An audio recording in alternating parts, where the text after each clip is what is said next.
Hello అండి అందరికీ. ఈరోజు టీ టైంకి పర్ఫెక్ట్‌గా ఉండే కరకరలాడే చెక్కలు చేసేద్దామా? ఇంట్లో ఉండే చాలా తక్కువ పదార్థాలతో తక్కువ టైంలో చేసుకోవచ్చు. చిన్న నుంచి పెద్ద వరకు అందరూ ఇష్టపడే బెస్ట్ స్నాక్ అండి. ఇంకెందుకు ఆలస్యం, స్టార్ట్ చేద్దామా? ఇలా చేస్తే చాలా పర్ఫెక్ట్‌గా చాలా బాగా వస్తాయి. అందరికీ కంపల్సరీ నచ్చుతాయి. సో చాలా గుల్లగా వస్తే టేస్ట్ కూడా చాలా బాగుంటుంది. చూడండి ఎంత గుల్లగా వచ్చాయో. దీనికోసం ఫస్ట్ నేను అల్లం, పచ్చిమిర్చి, కొంచెం ఉప్పు వేసుకొని ఈ విధంగా పేస్ట్లా చేసుకున్నాను. మనకి సరిపడానే వేసుకోవాలనండి. నేను ఒక 10 పచ్చిమిరపకాయలు, ఒక చిన్న అల్లపు కొమ్ము, కొంచెం ఉప్పు వేసుకొని ఆ విధంగా గ్రైండ్ చేసుకున్నాను. ఇంకోవైపు ఒక అరగంట ముందే నానబెట్టాను పెసరపప్పు. అట్లనే మనకు దీంట్లో కావాల్సింది కరివేపాకు.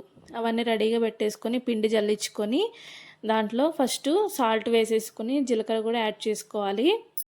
మన టేస్ట్ని రెండింతలు చేసే కరివేపాకు కూడా వేసేసుకుంటున్నాము.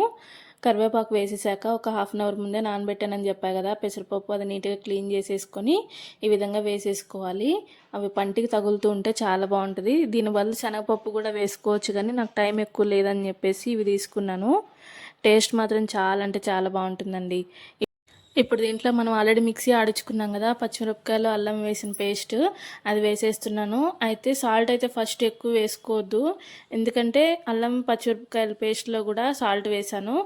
పిండిలో అన్ని ఇంగ్రీడియంట్స్ వేసాక ఒకసారి అయితే టేస్ట్ చూసుకోవాలి. ఇప్పుడు నేను వేసింది అయితే డాల్డా. మీరు దాని ప్లేస్లో నూనె వేసుకోవచ్చు, లేదా నెయ్యి అయినా వేసుకోవచ్చు. ఇవన్నీ వేసి కలిపేసి సాల్ట్ ఒకసారి చూసేసుకొని వాటర్ కొద్దిగా వేసి ఈ విధంగా ముద్దలా కలుపుకోవాలి. మరి నీళ్ళు అనేది ఎక్కువ పోసుకోకూడదు. నీళ్ళు ఎక్కువ పోయడం వల్ల మనకి చెక్కలు అనేవి విరిగిపోతాయి. జస్ట్ ముద్ద అయితే సరిపోతుంది, అంతకుమించి ఎక్కువ వాటర్ పోసుకోకూడదు. ఇది ఇలా కలిపేసిన తర్వాత తడి క్లాత్ ఈ విధంగా పరుచుకున్నాను, పిండి ఎండిపోకుండా. తడి క్లాత్ కూడా నీళ్ళల్లో తడిపిన తర్వాత బాగా పిండుకున్న తర్వాత దీనిపైన వేసాను. ఆ నీళ్ళు కూడా దీని పిండికి పడితే మనకి చెక్కలు రావనేసి బాగా పిండి వేసాను అనమాట.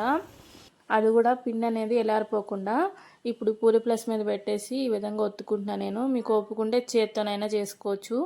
ఇంత పలుచగా చేత్తో రావనేసి నేను పూరి ప్లస్లో పెట్టేసి ఈ విధంగా ఒత్తుకుని కొన్నిగా వేసుకొని కాల్చుకుంటున్నాను.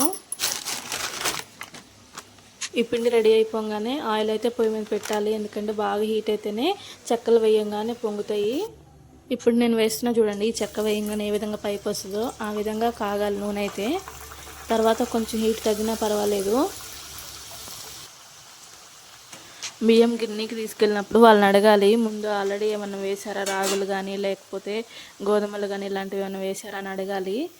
ఎందుకంటే ఇవి చెక్కలు వేయంగానే రంగు వచ్చేస్తాయండి, లోపల ఉడకని కూడా ఉడకవు.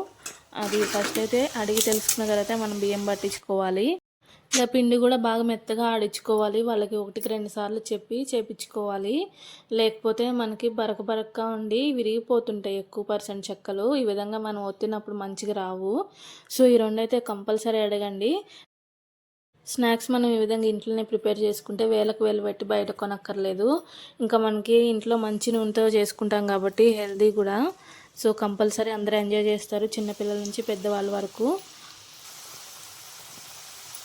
ఇలాంటప్పుడు అనిపిస్తుంది పక్కన ఎవరైనా ఉంటే బాగుండు అని.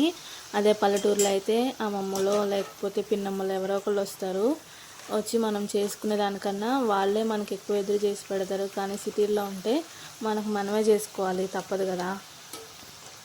దీంట్లో మెయిన్ మనకి పిండి కలపడంలోనే టేస్ట్ అనేది ఉంటుంది.